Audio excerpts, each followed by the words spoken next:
서른 잔치는 끝났다라는 게 굉장히 유명한 시예요. 사실 이것 때문에 이게 이제 첫 시집이었는데 한 50만 부 이상이 팔린 거죠. 시집으로서 베스트셀러가 됐고요. 그래서 일본에서도 보시면 2005년도에 발간이 됐어요. 워낙 또 특별한 내용이었기도 하고요. 그리고 이 시는요, 여기 보시면 공동 번역한 3인 시집이라는 것도 냈는데 미국 번역문학가 협회 후보로도 지명이 됐어요. 그렇다면 그 번역한 내용이 그래도 뭔가 괜찮았으니까 후보로 올랐겠죠. 잘 번역을 했던 것 같아요. 그래서 문학 작품으로서의 가치는 인정받았다고 볼 수 있고요. 그래서 2005년도에 이제 장편 소설을 이제 씁니다. 그리고 나서 2006년도 돼서 돼지들에게 이 시집이 나오게 되거든요. 이제 이 시집이 나오고 그 다음에 이제 축구광이에요. 이 시인이. 그래서 축구에 대한 시가 아마 중간에 많이 있었을 거예요. 그거는 조금 이따 얘기할게요. 그리고 시집 이미 뜨거운 것들이라는 것도 우수문학 도서로 선정이 됩니다. 그래서 이 사람이 이 시인이 도대체 왜 이렇게 인기가 있고 왜 이렇게 알아주는가 이제 그런 이해를 돕고자 제가 갖고 왔고요. 작가는 인터뷰를 굉장히 많이 했어요. 방송도 많이 하고. 그래서 그 고은 시인에 대한 부분도 내가 조롱한 건 아니다. 나는 폭로하고 비판한 거다. 그걸 구분해 달라.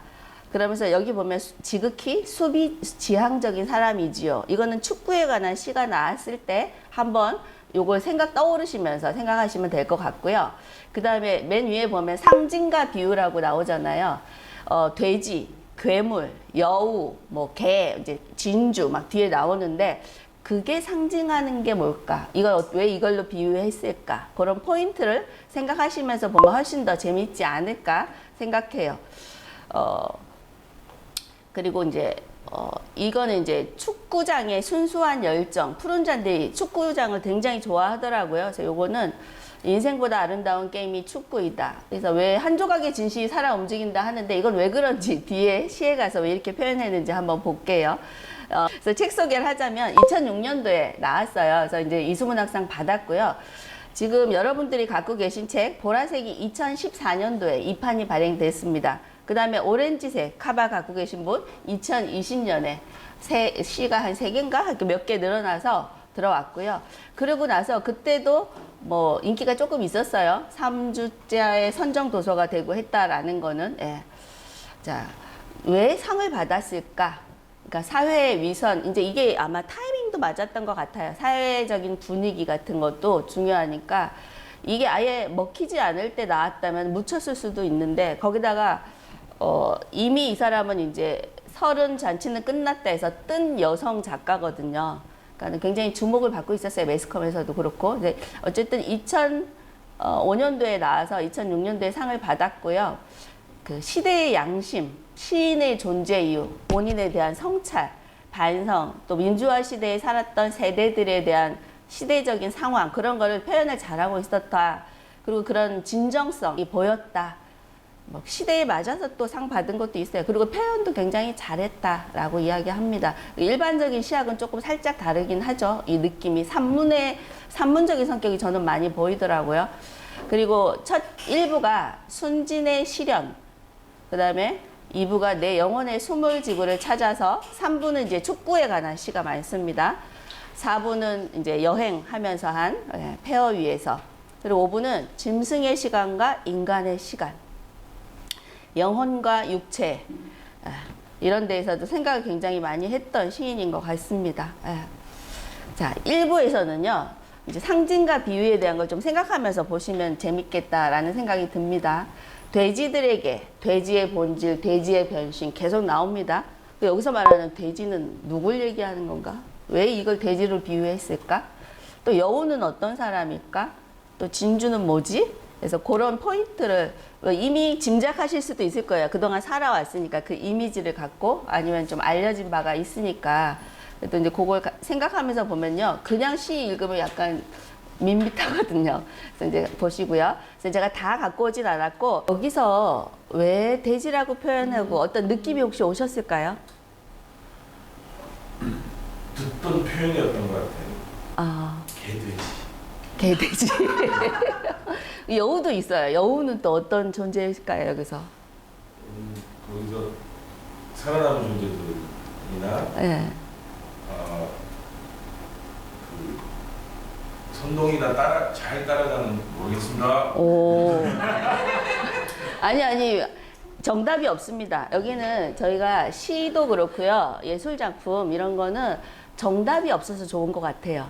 자기가 느끼는 것들, 물론 시대적 배경이나 이런 건 있지만 그래서 느끼고 생각하는 것들, 이제 그런 게 이제 다양하게 생각할 수 있어서 너무 좋은 것 같고요. 이걸 보면서 혹시 그 장면이 상상되시던가요? 감방에서 20년 썩은 뒤에 여우가 됐다. 이런 혹시 이미지로 좀 상상이 되시던가요? 여러분? 전혀 안 됐나요? 여기 보면 내가 실제보다 돋보이는 각도를 알고 카메라 들이대면 몸을 틀고 머리를 쓸어 넘긴다. 그러니까 굉장히 표현이 생생하고요. 뭔가 이미지가 막 상상이 되는 글을 잘 쓰신 것 같아요. 저는 그렇게 느꼈거든요. 물론 이분이 뭐 미술을 전공해서 그럴까? 그러니까 그런 생각도 잠깐 하긴 했었어요. 예. 그래서 그리고 또 뒤에 보면 알겠지만 우리 유명한 그 작가들의 영향을 좀 받았어요. 벤치마킹이라고 하죠. 아까 스탕달처럼 보면 그런 게 뒤에도 또 나옵니다. 그래서 여우, 돼지 어떤 특성을 가졌나? 우리 여기서 돼지는 뭐 돼지 저금통에서는 어떤 이미지가 있어요? 부자 막 그렇잖아요. 부자 되세요 막 이러잖아. 근데 여기서 이 돼지는 좀 다른 돼지 같다라는 생각은 들어요. 예. 자, 이제 비극이 시작됩니다. 돼지와 여우 얘기 나왔고요. 자, 이제 진주가 도대체 또 누구야? 뭐냐? 그래서 진짜 진주는 자신이 진주임을 모른다. 여기 또 구술이 나옵니다. 뭇 구술들이 시기하고 뭇 돼지들이 탐내는 보석. 진주는 자신의 빛나는 몸을 가리는 외투가 없다. 자신의 보호할 껍데기가 없는 진주는 심심한 돼지의 한가한 여우들이 즐기는 간식. 돼지들의 놀이개가 되지 않기 위해 산으로 들어간 진주는 하루 이틀이 지나고 1년이 못 되어 자신의 단단한 성이 답답했다. 깊은 산중에서 혼자 지내다 병에 걸린 진주는 도시로 나왔다.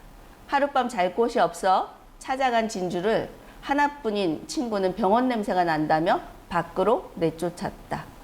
밖은 찬바람에 애이는 겨울, 붕대를 맨 진주의 손에서 피가 흘렀다. 믿었던 친구에게 버림받은 그날 저녁, 진주는 여우를 만났다. 돼지는 뭔가 탐욕스러운 욕망을 가진 걸로 여기가 이미지가 좀 보이고요. 진주는 뭔가 소중한 것 같은데 또 그걸 또 시기해요. 그럼 뭐 예쁘고 막 너무 소중해서 시기하는지 모르겠어요. 구슬들이. 예. 그리고 이제 아마 이 그 시가 어렵지 않은 거는 다 이해하시는 거예요. 좀 산문 형식으로 썼잖아요. 그래서 혹시 그런 부분에 대해서 어렵진 않을 거라는 생각이 들고, 그래서 이 사람이 비유하고 상징하는 게 뭔지 그걸 포인트를 갖고 가시면 훨씬 더 재미있고요. 어떤 특성을 갖고 여우라고 표현했을까? 여우는 보통 우리가 교활한 거, 그 교활한 게 나쁜 걸 수도 있고 어떤 상황에서는 좋을 수도 있는데 어쨌든 그런 부분에 좀 많이 이야기를 하죠. 비유를 하게 있습니다. 자, 여기서 퀴즈 내겠습니다. 이제 돼지에게 진주를 이제 던져요. 이게 이제 성경의 마태복음에 나오는 글인데요. 거룩한 것을 개에게 주지 말고 너희 진주를 돼지 앞에 던지지 말라. 어떤 의미일까요? 이거 돼지에게 진주를 던지지 말라는 건. 가치가 있는지 없는지 모르는 사람한테는 의미 없다는 거죠, 사실. 와. 자, 그렇습니다. 자, 이제 여우와 진주의 사랑 이야기가 나옵니다. 자, 여우 선생이 여기 나옵니다. 여우에는 선생을 붙여주네요, 이제. 이때 사랑이 마음이 있어서 그랬을까요? 짐승 중에서 가장 인간에 가깝다는 여우 선생이 이제 진주도 좀 흔들렸나 봐요. 네, 여러분은 어떤 짐작을 하고 계신가요? 뭐 제가 이거는 뭐 더 얘기 안 해도 될 것 같아요. 넘어가고요. 그러면 이제 여우가 돼지가 된 건가요? 돼지의 본질에 대한 이야기가 이제 나옵니다. 그는 자신이 돼지가 아니라고 말한다. 스스로 훌륭한 양의 모범이라고 굳게 믿고 있다. 신분이 높고 고상한 돼지일수록 이런 착각을 잘한다. 돼지도 이제 신분이 있는 거예요. 등급이 있네요. 그는 진주를 한번 보고 싶었을 뿐, 두 번, 세 번 보고 싶었을 뿐이다. 만질 생각은 없었다고. 해칠 의도는 더더군다나 없었다고. 자신은 오히려 진주를 보호하려 왔다고. 그러나 그는 결국 돼지가 된다. 그들은 모두 돼지가 되었다. 왜 돼지가 되었다고 표현했을까요?